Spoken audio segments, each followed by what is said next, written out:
Buenas noches y bienvenidos a este su programa de misterio y cosas raras, número 134. Hoy día nos toca un misterio que se ha denominado la teoría de la distorsión. Yo, les voy a ser sincero, no conocía nada de esta teoría. Es más, no la comparto, tengo que ser muy claro en decirlo. No la comparto, pero igual se ha pedido y acá estamos en una democracia y al final vamos a verlo. Una profesora que me ha pedido que veamos un tema, porque yo siempre estoy atento a la lista de WhatsApp del espacio, ¿no? Entonces vamos de frente a la teoría de la distorsión.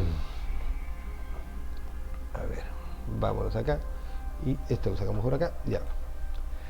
La teoría de distorsión es una propuesta investigativa que desafía los conceptos o las concepciones convencionales sobre el fenómeno ovni.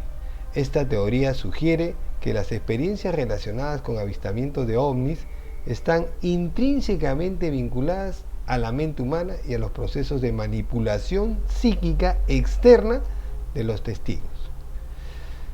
Desarrollada por el investigador José Antonio Caravaca, de España, un ufólogo español muy conocido con más de 30 años de experiencia, este informe analizará los principales conceptos y fundamentos de esta teoría, así como su impacto en el campo de la ufología. Así que para meternos en contexto, veamos el primer video.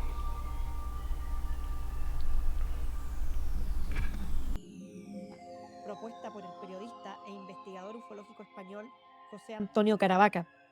La teoría de la distorsión, propuesta por Caravaca, busca explicar fenómenos como los ovnis y encuentros extraterrestres, pero desde una perspectiva psicodimensional. Caravaca, tras más de 30 años de investigación, sostiene que estos eventos no tienen un origen puramente psicológico o sociológico, pero la realidad física del fenómeno ovni no excluye la existencia de una realidad psíquica asociada.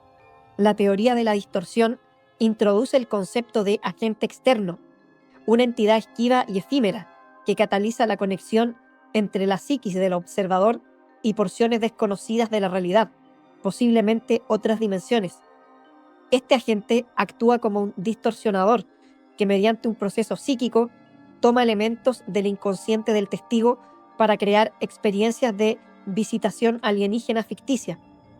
Estas experiencias, a menudo relacionadas con ovnis, involucran la proyección de imágenes tridimensionales que pueden incluir elementos tomados de la cultura, como hobbies, el cine, la literatura, etc., pero distorsionados para que el testigo no los reconozca. En el momento de la conexión, el agente externo extrae información variada e ideográfica del inconsciente del testigo. Este material, que abarca desde la ciencia ficción hasta elementos cotidianos, se utiliza para fabricar una experiencia que se manifiesta como un encuentro cercano con ovnis. Esta teoría argumenta que el agente externo proyecta imágenes tridimensionales que pueden incluir humanoides, naves espaciales y otros elementos. Estas proyecciones son, en esencia, indistinguibles de la realidad, pero se distorsionan de tal manera que el testigo no puede reconocer que provienen de su propia psique. La teoría de la distorsión destaca que el agente externo no se limita a utilizar elementos relacionados con la ciencia ficción o los extraterrestres. También puede incorporar elementos cotidianos y mundanos del entorno del testigo. Estos elementos son distorsionados y transformados para encajar en la narrativa del encuentro. La personalidad, miedos, valores y anhelos del testigo influyen en la experiencia generada por el agente externo. Esta interacción puede reflejarse en el desarrollo del encuentro y en la forma en que se presentan los elementos proyectados. Esta teoría explica las variaciones y transformaciones observadas en los ovnis durante los encuentros como resultado de la mutabilidad de las proyecciones psíquicas. La proyección puede cambiar a medida que avanza la experiencia y el testigo interactúa con el agente externo.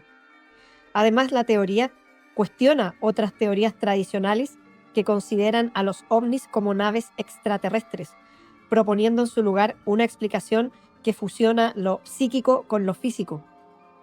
Además, La teoría sugiere que el testigo no es un mero observador, sino un co-creador de sus experiencias anómalas. La participación activa del observador, influenciada por su psique, determina el resultado final de la experiencia. Se destaca que los encuentros con ovnis se centran en la estética más que en la información. Aunque visualmente impactantes, las experiencias carecen de contenido informativo relevante. La teoría cuestiona el enfoque en la apariencia en lugar del mensaje. La teoría propone que el agente externo construye visualmente la proyección, utilizando la información del inconsciente del testigo. Esta proyección puede originarse desde la imposición del agente externo, así como también en creencias latentes en la sociedad, en las creencias del testigo, el inconsciente colectivo o en campos mentales específicos. Se subraya que el testigo, sin conocimientos ufológicos, puede acceder a estas experiencias. Aunque los encuentros ovnis comparten un esquema básico, la teoría resalta la maleabilidad de los detalles. Cada relato es único y está sujeto a la creatividad e interpretación individual del testigo. A pesar de su aparente autonomía, los ocupantes de los ovnis son considerados como parte del atrezo de la proyección.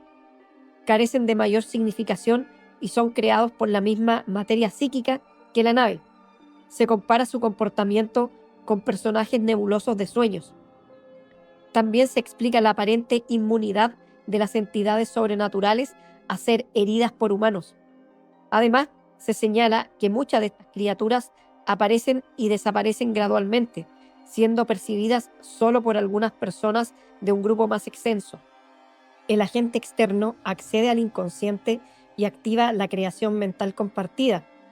En esta creación mental compartida, los conceptos se mezclan y distorsionan, similar a los sueños, creando una arquitectura psíquica única para cada experiencia ovni. Aunque es un fenómeno global, su contenido es personal e intransferible, variando en detalles y formas. De acuerdo a esta teoría, el agente externo dirige sutilmente la información, evitando elementos demasiado oníricos para mantener la credibilidad. Evita que la proyección sea caótica y desestabilizadora, filtrando la información para que se ajuste a patrones reconocibles. El observador no es consciente de la intervención del agente externo, ni reconoce la fuente interna de la información proyectada. Los comportamientos de la proyección pueden parecer responder a los pensamientos del observador, creando la ilusión de telepatía o vinculación mental. La variedad de encuentros ovni y descripciones se debe a la naturaleza creativa y única del proceso psíquico. Caravaca es enfático al señalar que la casuística ovni es rica en incidentes singulares, atribuidos a la distorsión cognitiva y la influencia del agente externo. La psique del observador determina la acción y la naturaleza del encuentro, sea este tranquilizante, terrorífico, etc. Los comportamientos de los ocupantes ovni son influenciados por la personalidad y deseos inconscientes del observador. Se destaca que el proceso de proyección es similar al de los sueños humanos. Además, Caravaca describe unos arquetipos básicos reconocibles, dentro de los cuales es posible nombrar la exploración e inspección. Aquí, los ocupantes de los ovnis a menudo realizan acciones como explorar los alrededores del lugar de aterrizaje, con gestos similares a los de un turista. Otro arquetipo es la recogida de muestras, donde los supuestos extraterrestres se involucran en la recogida de muestras del entorno, utilizando herramientas y métodos reconocibles, como lo pueden ser una pala y un saco. Otro arquetipo es la reparación de la aeronave, donde ocasionalmente los tripulantes se dedican a la reparación de la nave, utilizando herramientas comunes, como lo pueden ser llaves inglesas o máquinas de soldar. Además, Caravaca habla de comportamientos arquetípicos. Estos comportamientos son universales en los informes de encuentros cercanos, independientemente de la apariencia externa de los extraterrestres. Los arquetipos pueden ser sugeridos por el agente experiencial en sintonía con la psique de los testigos. La gesticulación de sorpresa al detectar a los testigos a menudo precede a una huida de los ocupantes de los ovnis. La función de los arquetipos sería la de integrar conceptos humanos en experiencias sobrenaturales, permitiendo que el testigo se sienta más relajado dentro de una situación potencialmente aterradora. La huida puede ser un recurso onírico que refleja el deseo del testigo de evitar enfrentar sus miedos. Otros comportamientos, además de los arquetipos, son los que tienen que ver con una variedad de comportamientos informados en encuentros cercanos, como lo pueden ser el diálogo, los intentos de robo, invitaciones a dar paseos en el ovni, ataques, secuestros, etc. Estos comportamientos pueden ser interpretados como fruto de la interacción inducida por la creatividad y psicología de cada testigo, influyendo en la trama de la experiencia. La información transmitida por los ocupantes de los ovnis a menudo se centra en explicar detalles de su civilización y cómo han superado distancias estelares. No se menciona si la interacción ha llevado a algún adelanto tecnológico, científico o filosófico por parte de la humanidad. Otro aspecto importante es que se señala la diversidad de mensajes entregados por los supuestos ocupantes de ovnis a lo largo de los años. Aunque hay ciertos temas recurrentes como el fin del mundo o las guerras nucleares, la información específica varía significativamente de un testigo a otro. Se destaca la falta de coherencia en detalles, como el lugar de origen de los extraterrestres, su sistema de propulsión y otros aspectos de su civilización. Se argumenta que, según esta teoría, los mensajes y encuentros no transmiten información genuina, más allá del conocimiento previo o material disponible en el inconsciente del testigo. La teoría desacredita la idea de que los fenómenos paranormales están destinados a transmitir mensajes científicos, religiosos o metafísicos. Se sostiene que los agentes externos no intervienen de manera premeditada en las actividades humanas, ni transmiten mensajes con un propósito específico. La falta de una transmisión coherente de mensajes a lo largo del tiempo respalda la idea de la distorsión cognitiva en lugar de una comunicación intencionada.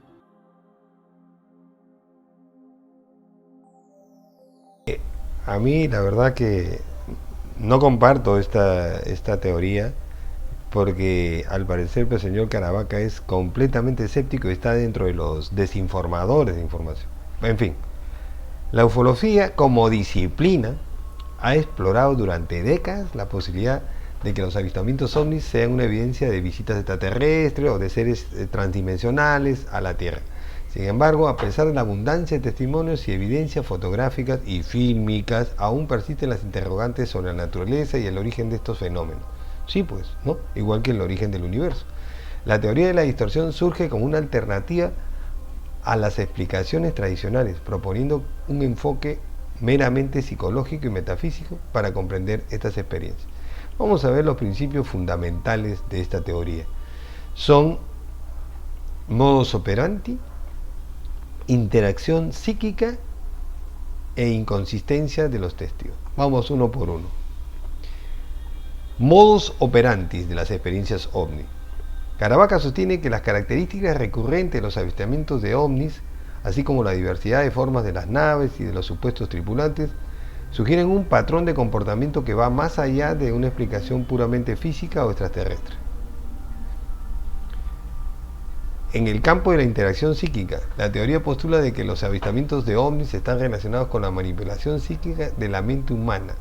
Esta interacción externa podría influir en la percepción y en la interpretación de los testigos. Ahí sí podría ser, creando una realidad distorsionada que se manifiesta como los avistamientos de naves y seres extraterrestres. Ahí no comparto eso.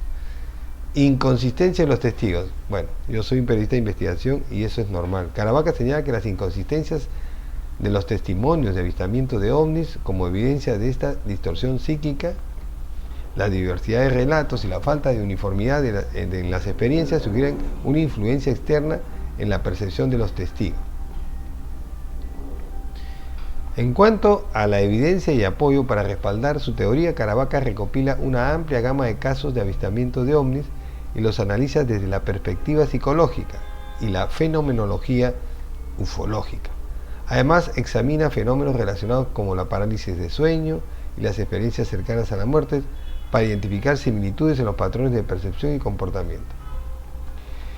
Esto da como conclusión que las implicaciones y desafíos. La teoría de la distorsión plantea importantes implicaciones para el campo de la ufología y para nuestra comprensión de la conciencia humana, al desafiar las narrativas convencionales sobre los ovnis. Esta teoría abre nuevas líneas de investigación y debate. Sin embargo, también enfrenta desafíos como la necesidad de una evidencia empírica sólida y la resistencia de algunas corrientes dentro de la comunidad ufólica. Bueno, ahora yo voy a hablar, ya eso fue la teoría. Las distorsiones cognitivas de la mente, cualquier investigador sabe que cuando hay un evento, y esto pasa en cualquier investigación de algún crimen, por ejemplo, y ha sido estudiado, definitivamente es contrastada en nuestro cerebro por las experiencias previas de la persona, ¿no? Si una persona jamás ha olido, qué sé yo, una planta rara, ¿cómo lo podrías describir a los demás? Si tú nunca has visto el color verde, ¿cómo podrías definirlo a otro? Tendrías que darle un contexto de tu experiencia. No es parecido a una hoja ese color, ¿no? Entonces, hay una investigación sobre un neurólogo que le pasó una cosa muy extraña y descubrió las variaciones que existen en la mente de cada ser humano, ¿no? Que no es como una grabadora, o sea, no es como algo, como las computadoras que graban tal cual la realidad, ¿no? Entonces, él estaba con uno de sus estudiantes saliendo de almorzar y se produce un accidente, ¿no? Y él, cuando llegó a la facultad, que estaba en unas cuantas cuadras, dijo con todos los alumnos el accidente que había pasado durante el almuerzo. Y el testigo dijo, no, profesor, no fue, es cuando nos salimos y estábamos viniendo para acá cuando ocurrió el accidente. Y entonces el neurólogo le dije, no, ha sido cuando hemos estado almorzando. Tanto fue el tema, entonces regresemos, ¿no? Claro, obviamente, cuando regresaron ya los carros habían sido remolcados, todo, pero encontraron partes de la carrocería del carro, del accidente, en el lugar donde señalaba el alumno y no en el restaurante. Y él se puso a investigar qué pasaba. Y es que él asoció la comida con el accidente. Entonces, y eso se llama distorsión, sí, subjetiva de acuerdo a la experiencia, que es contrastada. Pero el señor Caravaca se olvida que a una cámara o a una filmadora no le puedes engañar, ¿no? Peor ahora con el tema militar, ¿no? Y lo que está pasando ahorita, ¿no? Acaban de sacar el AARO, la agencia que investiga los ovnis del Pentágono de Estados Unidos, un informe completo acerca de cosas muy extrañas que se han descubierto al investigar, ¿qué cosa? La ingeniería inversa de platillos voladores, como campos subespaciales que distorsionan el espacio-tiempo y varias cosas. Estamos hablando de fuentes oficiales, ¿eh? Estamos hablando de un loquito que vio y pasó eso. Gente que ha investigado durante años eso. Lo que va a seguir ahorita es el caso de Zimbabue, que le costó la vida a John Mack, como saben, eso fue en el capítulo 4 de esta serie, de este espacio. Vamos a ver qué pasó en 1994 en una escuela de Zimbabue, donde más de 60 niños vieron un avistamiento. Y quiero que vean, por favor, el informe, para que vean cómo describen estos niños algunos seres con pelo, otros sin pelo, la nave de una forma, la nave de otra forma, y a eso se llama distorsión. Pero eso no significa que no haya pasado ni que se lo hayan inventado los muchachos. Vamos a ver el informe para después ver las conclusiones. El 16 de septiembre de 1994 comenzó como cualquier otro día para los estudiantes de la escuela Ariel, a unas 20 millas de la capital de Zimbabue, Harare. Era una mañana calurosa de viernes a más de 90 grados Fahrenheit a las 10 de la mañana y los estudiantes de 5 a 12 años estaban ansiosos por salir para su descanso de media mañana. Sería diferente a cualquier descanso que hubieran tomado. Afuera, en el patio de la escuela, un sonido de repente atravesó el aire como una flauta aguda. Los estudiantes volvieron sus ojos hacia el cielo buscando la fuente del sonido, y lo que vieron los sorprendió. Allí, en el cielo, había 5 misteriosas naves en forma de disco que brillaban en rojo. Los estudiantes observaron y se preguntaron mientras las naves desaparecían y reaparecían en destellos de luz. Sin previo aviso, uno de los 5 se separó del resto y comenzó a descender aterrizando a unos 100 de pies de distancia en una colina justo más allá de los límites del patio de la escuela. Aunque a los estudiantes no se les permitió entrar en esta área de arbustos espinosos y hierba alta, su curiosidad se apoderó de ellos y se apresuraron hacia allá. De repente, una pequeña figura humanoide emergió del interior de la nave. Parecía tener solo 1 metro de alto, con una cara pálida y oblonga y ojos enormes como pelotas de rugby, diría un estudiante. Llevaba un traje negro brillante ajustado y, para sorpresa de los estudiantes, comenzó a moverse hacia ellos. Mientras lo hacía, una segunda criatura apareció en la parte superior de la nave mirando hacia abajo. Algunos de los estudiantes entraron en pánico y salieron corriendo gritando. Otros se quedaron hechizados mirando a las criaturas mientras ellas las observaban. Los niños que permanecieron en el sitio mirando a los seres, de repente comenzaron a sentir como si los seres se estuvieran comunicando con ellos telepáticamente. Varios estudiantes vieron visiones de una catástrofe ambiental global, mientras que otros vieron la Tierra después de que todos los árboles habían sido talados y no quedaba aire respirable. Era como si los seres estuvieran tratando de advertir a los niños del futuro del planeta si la humanidad continuaba con sus devastadoras políticas hacia el medio ambiente.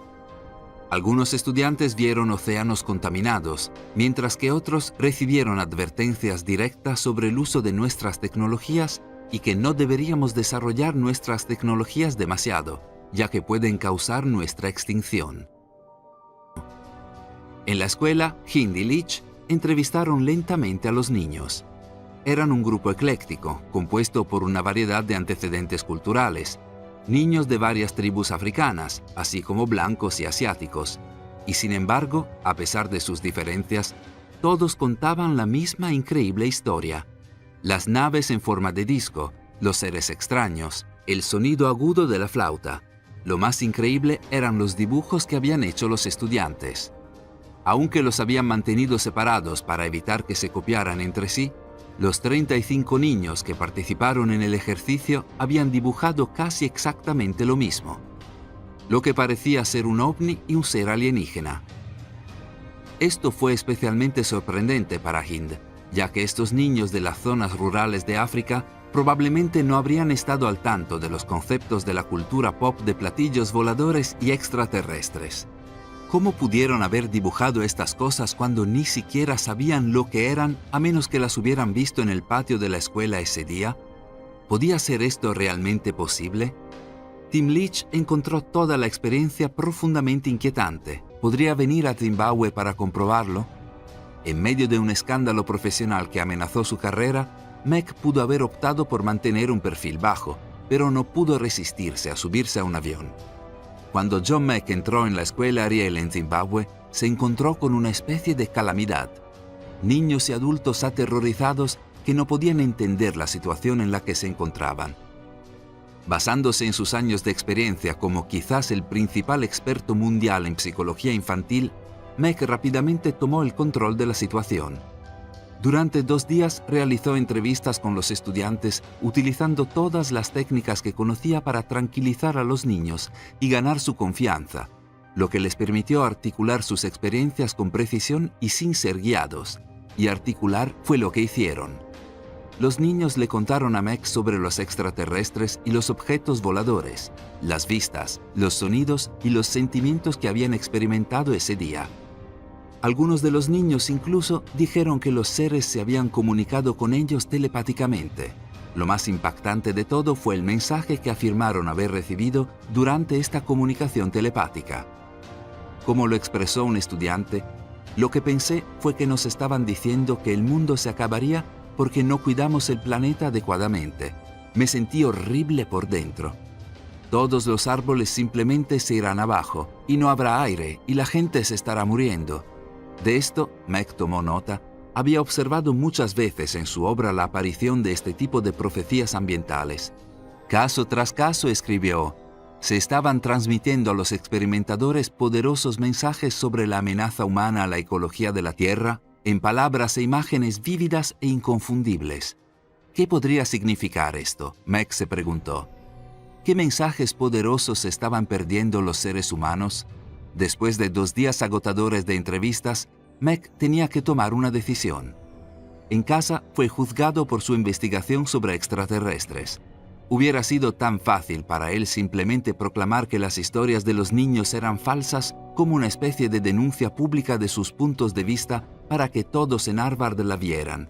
Sin embargo, Meg se había sentado con los niños, escuchado sus relatos, había observado con su ojo bien entrenado su lenguaje corporal, emoción, sentido de convicción, su consistencia.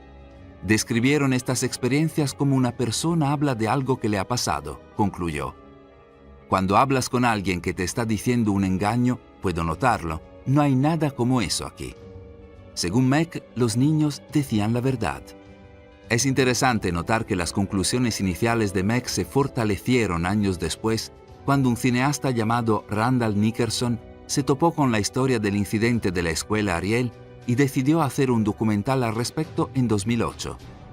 Al hacerlo, Nickerson rastreó a los estudiantes que habían estado presentes ese día, para entonces adultos diseminados por todo el mundo. Si lo que dijeron que habían experimentado en ese momento hubiera sido de hecho su imaginación o algún tipo de engaño, entonces seguramente se retractarían de sus historias como adulto, habrían crecido de la mentira, por así decirlo. Excepto que lo que encontró Nickerson fue exactamente lo contrario. Sus historias no habían cambiado y, de hecho, describieron con vívidos detalles cómo el evento había impactado sus vidas desde entonces. Era ese rostro, esa nave. Nunca se me escapará de la cabeza, proclamó una mujer. Fue muy inmenso, muy intenso, y claramente ha cambiado mi vida, afirmó otro.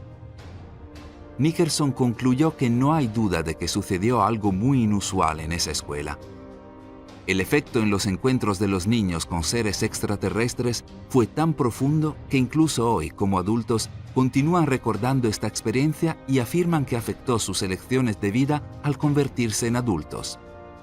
Por ejemplo, una de las niñas, Salma Siddiq, obtuvo una licenciatura en Relaciones Internacionales y Leyes de los Derechos Humanos y trabaja para encontrar diferentes formas de hablar sobre las injusticias sociales.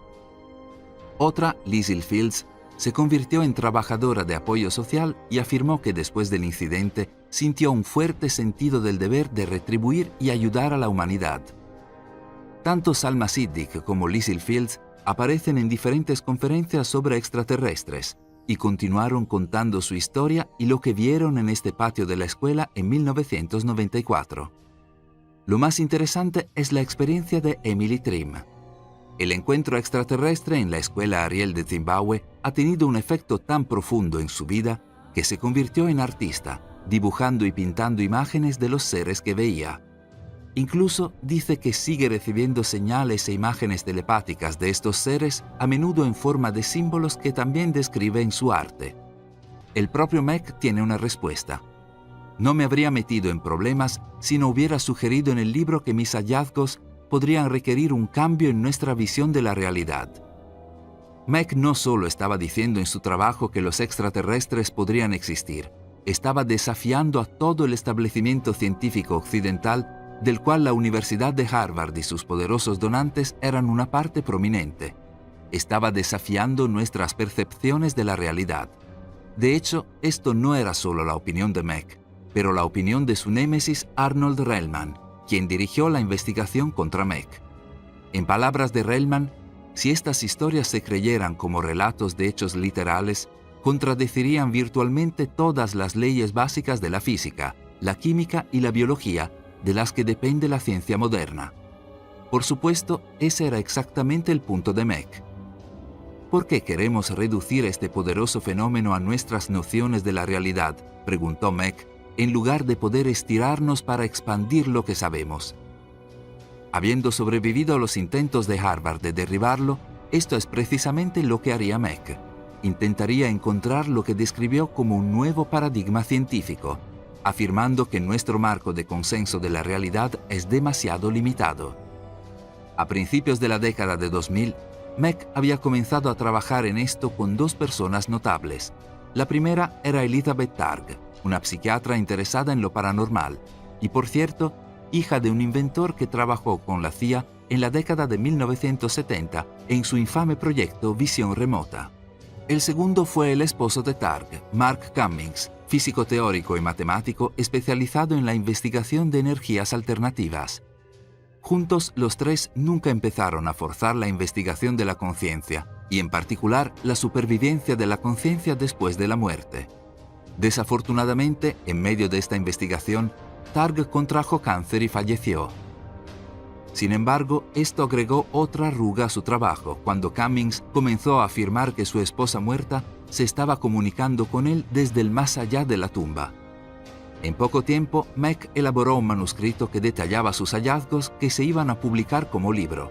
Pero antes de que lo fuera, Meck viajaría a Londres, Inglaterra, para dar una conferencia sobre Lawrence de Arabia, el hombre sobre el cual Meck publicó un libro y ganó un Pulitzer. Antes de irse, envió el manuscrito completo a su editor, con una nota adjunta que decía: «Hay un poco de urgencia en esto». Meck sabía algo que sus editores no sabían, porque fue en Londres donde ocurrió la tragedia. Fue atropellado por un automóvil conducido por un conductor ebrio. Aunque los equipos de emergencia llegaron rápidamente, Meck fue declarado muerto más tarde esa noche. ¿Qué podría haber estado investigando John Meck antes de su muerte? ¿Qué nuevo paradigma científico podría haber descubierto? ¿Recuerdas las palabras de Arnold Rellman, quien dirigió la investigación de Harvard contra Meck en la década de 1990? Si hubiera que creer en el trabajo de Meck, dijo Rellman, contradeciría prácticamente todas las leyes básicas de la física, la química y la biología de las que depende la ciencia moderna. Tal vez ese sea exactamente el punto. Bueno, la conclusión de esta teoría es que ofrece una perspectiva innovadora, provocativa sobre el fenómeno ovni al proponer que las experiencias de avistamientos pueden ser resultado de la manipulación psíquica externa, aunque requiere mayor investigación y validación empírica. Esta teoría invita a repensar nuestras concepciones sobre la naturaleza de la realidad y la relación entre la mente humana y el universo desconocido. Bueno, el caso es que, la verdad es que el caso fue bien tratado en nuestro episodio número 3, ¿se acuerdan? Vamos a ver el episodio número 3 ahí. A ver, este no es.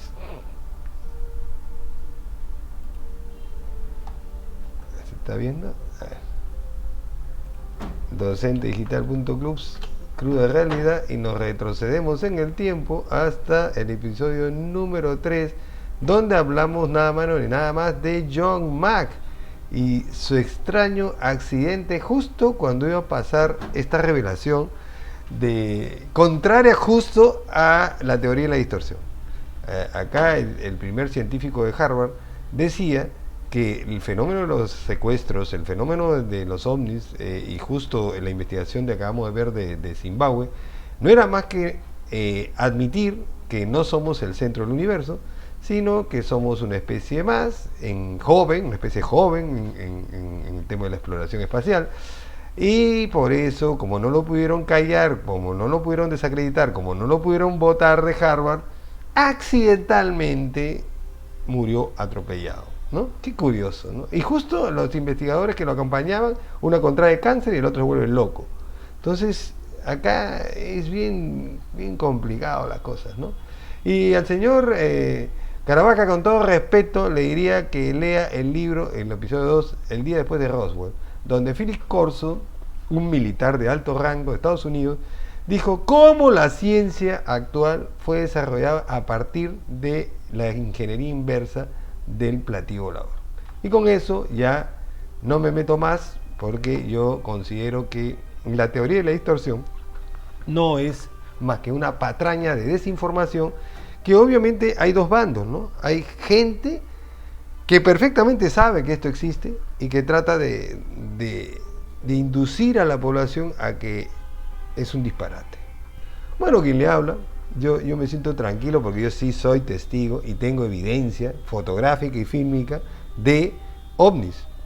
Y soy amigo de Anthony Choi, aunque lo critican al chino, ahora está con una empresa productora que odian a Anthony Choi. Qué pena, yo desde acá, de esta tribuna, yo lo apoyo a Anthony, porque sé que es un investigador y a veces uno tiene que recibir las flageladas de la gente que no cree.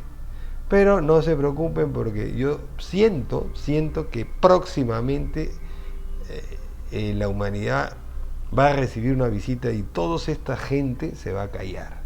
Todos que creen que son locos, que el mundo onírico se mezcla y tú ves ovni. Dile a la cámara pues que cree un ovni. No sé cómo lo hacen, ¿eh? Pero bueno, en fin. Vamos ahora con la votación. No sin antes decir, no sé si está Clorinda acá. Clorinda está, no sé. Durante mi estadía en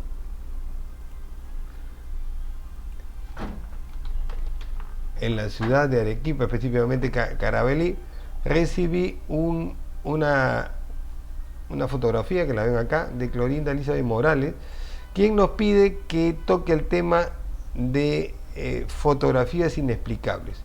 Acá hay una calavera, pero ahora pensándolo bien, se puede explicar esta foto, no es más que un FLIR, una mano que ha pasado muy rápido y el cabello de la señora, pero en fin. Yo, como soy democrático en esto, voy a poner acá fotos inexplicables. Como ustedes saben, acá es todo democrático, ¿no? Y bueno, la teoría de distorsión salimos y ahora vamos a hacer la votación de todas las semanas para el episodio 133. Voy a agarrar del 1 al 5 como siempre hay y voy a pasarlo acá. Buenas noches. Buenas noches. Esperen un segundito que voy a ponerlo acá para el número, para que elijan el número, para agregarlo a la cuenta que siempre queda activa. Por si acaso, nunca yo corto las cuentas, ¿no? No es que todo vuelva a cero. Acá están. Por favor, voten del 1 al 5. En primer lugar está campos mórficos. 2, teoría del sol frío. 3, Anata. 4, fundación SCP. Y 5, líneas ley. Por favor, voten para... Sí, voten ahí en el chat del Zoom, por favor. Y... ¿Perdón? Ya todos entienden, gracias Eric. Entienden, hay que votar nomás, hay que poner del 1 al 5, tú lee que cuál quieres y eso se va sumando, si no simplemente vamos subiendo. Ay, perdón. Se declara, ahí están votando. Entonces, bueno, hay de todo, ¿no? Ahí los invito a que vean el programa. Hay muchos que han puesto temas recurrentes, no los hacemos porque si bien existen 2 telepatías que mucha gente me ha dicho, ¿por qué telepatía? Es que una fue con una miniserie que llamé Ojos de Horus, ¿no? Bueno, siempre y cuando alguien ha tratado el tema de la distorsión de la realidad, ¿se acuerdan de Jacobo Greenberg? Desapareció misteriosamente, ¿no? O sea, van 2, ¿no? Y en realidad un montón, ¿no? A ver, vamos a ver. Tenemos, a ver, ahí siguen, está bien. Sigan votando, yo hasta que ya no vea que nadie pone, ya ahí comienzo a computar. Así que sigan votando. A ver. Que cómo haría para, bueno, si la persona que está proponiendo un tema lo quiere escalar, simplemente lo manifiesta y la gente le da el apoyo inmediato. Eso ha pasado con la teoría U, por si acaso. A ver, vamos. Tenemos 2. Tenemos 2 para la 1, para la 2 tenemos... Yuri, ¿podrías volver a presentarlo? ¿Puedo verlos? Está acá. Voy a poner otra vez las... Discúlpame. No, está bien. Acá, otra vez. No puedo votar yo, Yuri. No, en el chat del Zoom, Sí, en el chat del Zoom estoy poniendo que quiero el 2, pero no suena. Qué curioso, todos han votado 2. A ver, vuelvo a repetir. La opción 1 es campos mórficos, la opción 2 es teoría del sol frío, la opción 3 es ANATA, Fundación SCP, la 4 y la 5 líneas ley. A ver, perfecto, tenemos 3, a ver, cómputo oficial sería 875. Esto siempre lo computamos de frente. Ya, esto es lo que está quedando. A ver, voy a compartir pantalla. Y entonces el episodio 135 quedaría prácticamente en orden de escala. Episodio 135 sería campos mórficos. Que tampoco sé. ¿Está la persona que propuso campos mórficos? Ya habla ahora. Porque no conozco nada de campos mórficos, así que tengo una semana para investigarlo, resumirlo y exponérselo a ustedes. Bueno, esta vez no me ha gustado, el tema, porque yo rara vez acepto que haya gente tan... este espacio, ¿se acuerdan cómo lo denominamos? ¿No? Solo para mente abierta. Incluso, si se dan cuenta, en la página del espacio, acá cuando pones docentedigital.com, hay un requisito, ¿no? Hay un requisito que dice solo para mente abierta, solo para personas de mente abierta, ¿no? Entonces, si tú eres una persona, está todo lo que tú quieras, tienes grados, títulos, todo lo que tú quieras, psicología, y tú estás diciendo que la gente se inventa esto, bueno, entonces tenemos una enfermedad mental generalizada, ¿no? Y me incluyo yo. Entonces, yo sí creo en que hay otras entidades, no puedo decir si son de otros planetas, pero sí de otro lugar, ¿no? Dimensión, lo que tú quieras, vórtice, universo, paralelo, lo que tú quieras. Nos falta mucho. ¿Hay algo de credibilidad en esta teoría de distorsión? Sí, lo saben muy bien los investigadores. Que hay una mezcla entre los saberes previos de la persona y lo que uno ve e interpreta. Ahí no vimos los niños que dibujaban el mismo platillo con otros detalles, porque uno se le queda en la mente unas cosas, y uno que tenía los ojos salidos y otro, es obvio, pero todo investigador sabe que la mente es así, que completa la información, porque cuando la información es muy brutal, las personas interpretan en un promedio, y uno tiene que hacer un promedio. Si no, díganselo a Travis Walton y a sus 5 compañeros, ¿no? O sea, en el caso de Travis Walton, que es el episodio número 6. Entonces, hay muchas cosas, y como decía el informe, estás hablando de un colegio de niños en lo rural de Zimbabue, que no están expuestos a ninguna película de ciencia ficción, que ni siquiera saben qué cosas son ovnis, esas cosas, lo cual lo hace verídico, o sea, lo cual lo hace fideligno eso. Y son esas cosas lo que le ardía al establishment.